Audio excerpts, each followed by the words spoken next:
Hello friends, स्वागत है आपका बिनू आर्ट्स क्लासेस पे। मैं बिनू कुमार आपका स्वागत करता हूं।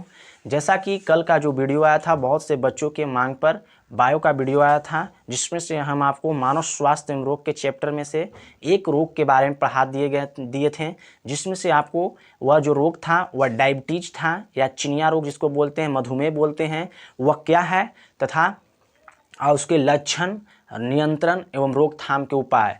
अगर जो व्यक्ति जो क्या है इस रोग से ग्रसित है तो वह वो वीडियो जाकर देखे, या बच्चा जो नॉलेज के लिए देखना है तो वह वीडियो को जाकर देखे। यूट्यूब पर वह क्या है वीडियो अवेलेबल है। आज का जो पॉइंट है, यानी आज का जो टॉपिक है, यह एक और रोग से है जिसको हम बोलते हैं अमीबिया पेचिस। यह जो रोग है क्या है, अमीबिया पेचिस रोग क्या है, इसके लक्षण के बारे में जानेंगे, नियंत्रण के बारे में जानेंगे एवं रोकथाम के उपाय के बारे में जानेंगे।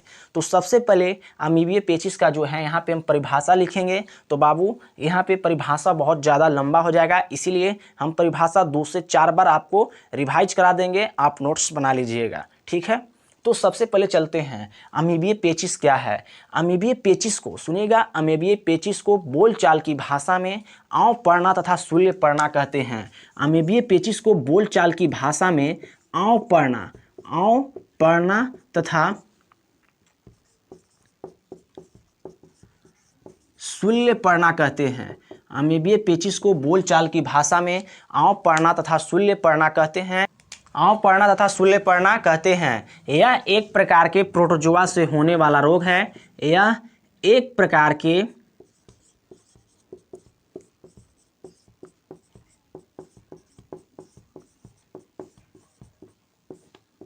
प्रोटोजोआ से होने वाला रोग है। अमीबिया पेचिस को बोलचाल की भाषा में आंव पड़ना तथा शूल्य पड़ना कहते हैं। यह एक प्रकार के प्रोटोजोआ से होने वाला रोग है, जिसे क्या कहते हैं, एंटमीबा, जिसे एंटमीबा हिस्टोलिटिका, एंटमीबा हिस्टोलिटिका,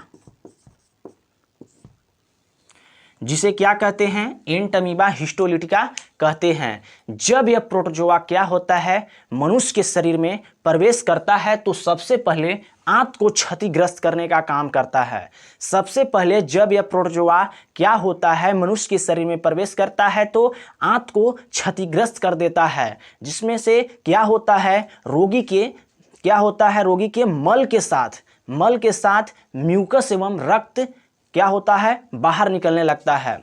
जैसे कि देखते हैं किसी व्यक्ति को क्या होता है, जब मल होता है तो कभी कभी म्यूकस आता है, उसमें बाहर उजला उजला टाइप का रहता है, और कभी कभी तो क्या होता है, यह रोग ज़्यादा बड़ा हो जाता है, भयानक रूप ले लेता है, तो रक्त भी बाहर निकलने लगता है। यह रोग का क्या है, आगे लक्षण भी हम आपको बताएंगे। तो एक बार फिर से चलते हैं, अमीबिया पेचिस रोग क्या है, समझिएगा। देखिए, अमीबिया पेचिस को बोलचाल की भाषा में आंव पड़ना तथा शूल्य पड़ना कहते हैं। यह एक प्रकार के प्रोटोजोआ से होने वाला रोग है, जिसे एंटमीबा हिस्टोलिटिका कहते हैं। जब यह प्रोटोजोआ मनुष्य के शरीर में प्रवेश करता है तो सबसे पहले आंत को क्षतिग्रस्त करने का काम करता है। इस रोग में क्या होता है, व्यक्तियों के शरीर में क्या होता है, मल के साथ म्यूकस एवं रक्त बाहर निकलने लगते हैं। यह क्या है, अमीबिया पेचिस है। अब चलते हैं इसके लक्षण के बारे में। अमीबिया पेचिस के लक्षण क्या है, अमीबिया पेचिस समझ में आ गया, अब इसके लक्षण चलते हैं।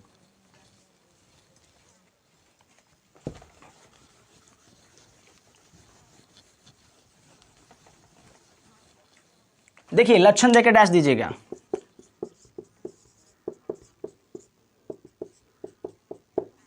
पहला लक्षण है पेट में मरोड़ के साथ दर्द होना।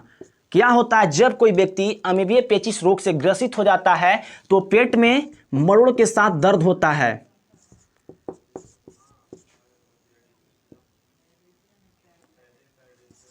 मरोड़ के साथ पेट में मरोड़ के साथ दर्द होना। पहला इस बीमारी का लक्षण है, इस रोग का लक्षण क्या है, जब कोई व्यक्ति अमीबिया पेचिस रोग से पीड़ित हो जाता है तो सबसे पहले उसमें लक्षण नजर आता है। तो प्रारंभिक लक्षण में पहला जो क्या है, पेट में मोड़ों के साथ दर्द होना। दूसरा क्या है, आंत का क्षतिग्रस्त हो जाना, आंत का क्षतिग्रस्त हो जाना।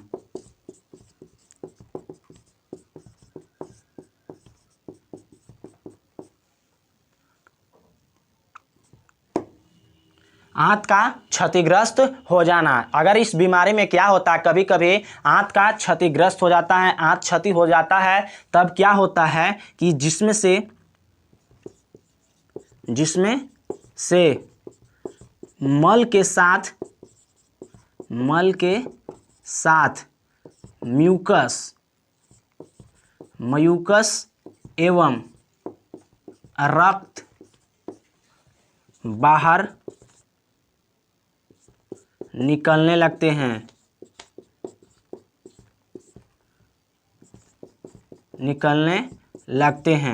इस बीमारी में क्या होता है, आंत क्षतिग्रस्त हो जाना, आंत का क्षतिग्रस्त हो जाना, जिसमें से मल के साथ म्यूकस एवं रक्त बाहर निकलने लगता है व्यक्ति के शरीर से। तीसरा जो क्या है लक्षण है, आंत में जख्म होना, आंत में जख्म होना, आंत में जख्म होना। क्या है इस बीमारी का तीसरा जो लक्षण है, आंत में क्या हो जाता है, जख्म, यानी घाव जैसा हो जाता है, आंत बड़ा हो जाता है। कभी उसमें से क्या होता है, अथी होता है, जो अथी बहुत से बेकार पदार्थ जख्म के साथ वह बाहर निकलने लगते हैं। तो अमीबिया पेचिस का क्या है लक्षण है, इसको आराम से याद कर सकते हैं आप लोग। पेट में मरोड़ के साथ दर्द होना, आंत का क्षतिग्रस्त हो जाना, जिसमें से क्या होता है मल के साथ म्यूकस एवं रक्त बाहर निकलने लगते हैं। तीसरा जो लक्षण है आंत में जख्म होना। यह क्या है, आंत में जख्म होना, यह सब क्या है लक्षण जो है अमीबिया पेचिस रोग के है। अब इस रोग को नियंत्रित कैसे किया जा सकता है, इसके बारे में आगे अभी हम बता रहे हैं। तो नियंत्रण देकर डैश दीजिएगा।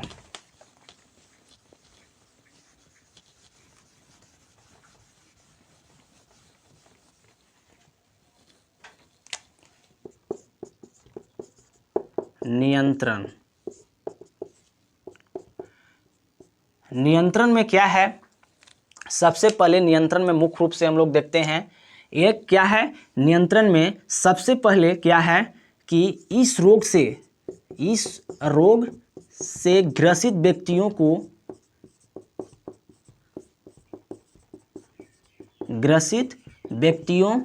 को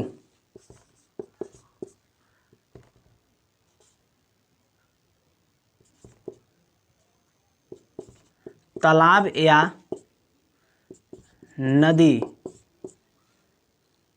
के आसपास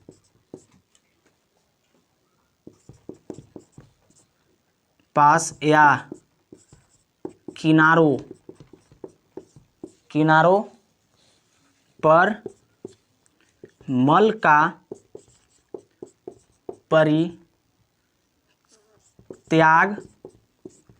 नहीं करना चाहिए।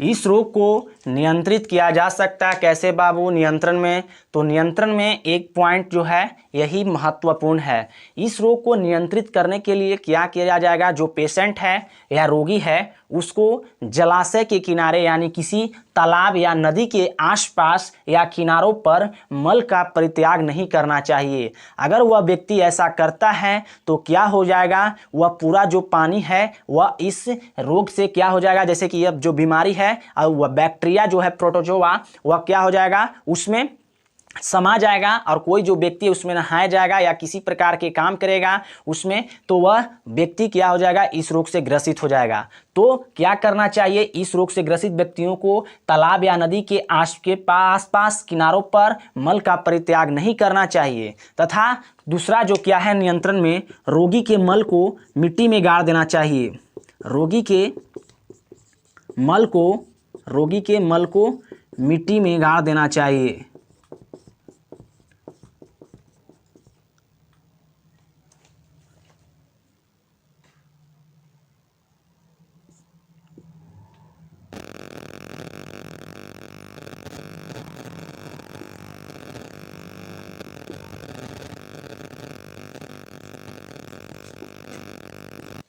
क्या है दूसरा लक्षण जो है क्या बाबू, रोगी के मल को मिट्टी के अंदर गाड़ देना या दबा देना चाहिए। इस दो बीमारी को नियंत्रित किया जा सकता है। तो इस पॉइंट से आपको क्या मतलब है कि दोनों जो पॉइंट है बहुत ही काफ़ी महत्वपूर्ण है। अगर यह पॉइंट अगर जो व्यक्ति क्या करता है अपनाता है तो यह बीमारी से किसी दूसरे को ग्रसित नहीं कर सकता है। तो अब इसके चलते हैं रोकथाम के उपाय। अब इसका रोकथाम क्या है, अब इसको रोग को रोकने का क्या उपाय है, ये तो नियंत्रित है, किसी दूसरे में नहीं फैलना चाहिए। अब इसका रोकथाम क्या है, तो रोकथाम देकर डैश दीजिएगा।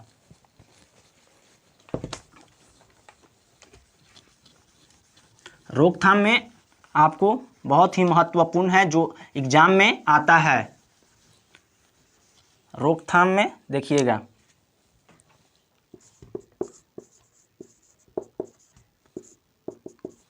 पहला रोकथाम में है क्या है, व्यक्तियों को काफ़ी मात्रा में विश्राम करना चाहिए। पहला में क्या है, व्यक्तियों को काफ़ी मात्रा में विश्राम करना चाहिए। व्यक्तियों को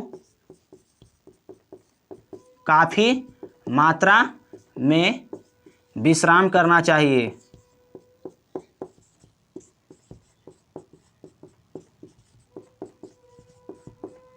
व्यक्तियों को काफ़ी मात्रा में क्या करना चाहिए, विश्राम करना चाहिए। इस रोग के रोकथाम में क्या है,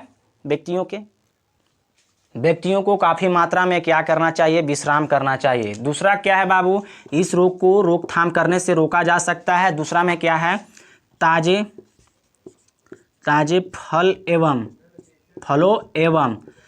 फलों एवं साग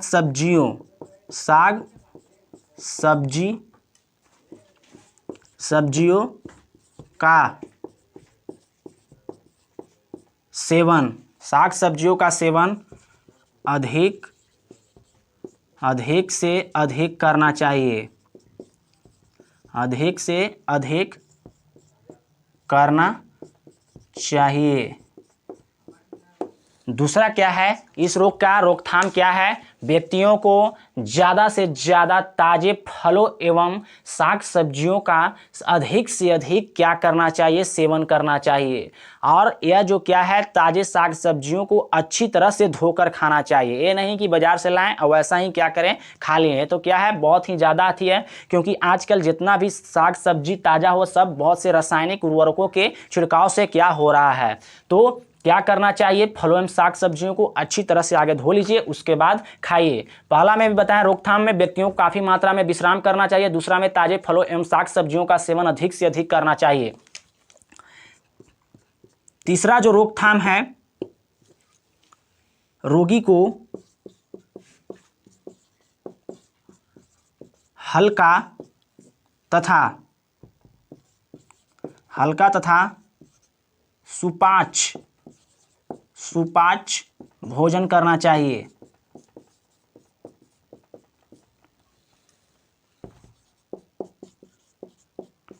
रोगी को हल्का क्या करना चाहिए, रोगी को हल्का एवं क्या करना चाहिए, ताज़ा एवं सुपाच्य भोजन का सेवन करना चाहिए। इसके अलावा इस रोकथाम का क्या उपचार है कि टेरामाइसिन और एंथ्रोसाइंस जैसे दवाओं का इस्तेमाल करना चाहिए। यह दवा का इस्तेमाल करने से इस बीमारी को दूर किया जा सकता है। अगर यह वीडियो अच्छा लगता है तो प्लीज़ मेरे चैनल को सब्सक्राइब, लाइक, शेयर जरूर करें।